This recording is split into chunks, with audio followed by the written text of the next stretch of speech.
Great morning, guys. Ako si RV Simplina and I've been part of the company for 13 long years. So 2010 pa lang, no, naging dealer na ako. Pero hindi ako yung nag-dealer sa sarili ko, kundi mga parents ko. 8 years ko na siya ginagawa ng active and talagang siniseryoso yung programa ng First Vita Plus. 2015, I decided na magseryoso kasi yun yung time na talagang turning point ng family namin na nakita ko na ito na pala yung naibigay sa amin ng First Vita Plus. Ito na pala yung resulta na dati pinapangarap lang. So, nung time na yon, nung nakita ko na parang nawawala na yung hirap, umaasenso, gumagaan yung buhay, yung mga problema dati nawawala. So, yun yung time na inintindi ko. So, isa pa po sa mga rason ko bakit ko ginawa First Vita Plus was to actually makatulong sa parents ko. Hindi lang para magawa yung network ng maayos, pero financially.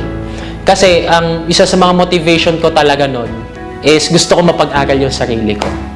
Okay? Kasi isa sa mga naging dahilan bakit ginusto ko na maging estudyanteng negosyante, walang iba kung hindi si Ma'am Doyi Tumpalan. Sobrang swerte ko sa presidente and CEO ng kumpanya na to na napasukan namin kasi isa talaga siya sa mga advocate ng pag-aaral na pinatunayan na kahit kailan hindi magiging hadlang yung pagninegosyo dito sa First Vita Plus sa pag-aaral mo bilang estudyante.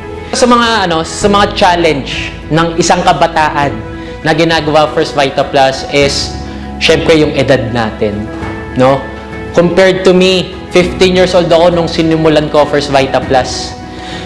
Talagang sobrang daming struggles. Kasi sino ba naman ang maniniwala sa isang 15 years old pagdating sa negosyo? Sino ba naman ang maniniwala sa 15 years old pagdating sa pinapaliwanag na produkto? Mga time na yon, sabi ko, simple lang, patutunayan ko sa kanila na kahit bata ako, no, kaya kong makuha yung mga ginugusto at pinapangarap ko. Then, talagang as time goes by, sabi ko, basta siseryosohin ko lang First Vita Plus. May maniniwala, may hindi, pero ang mahalaga, nagtutuloy-tuloy ako.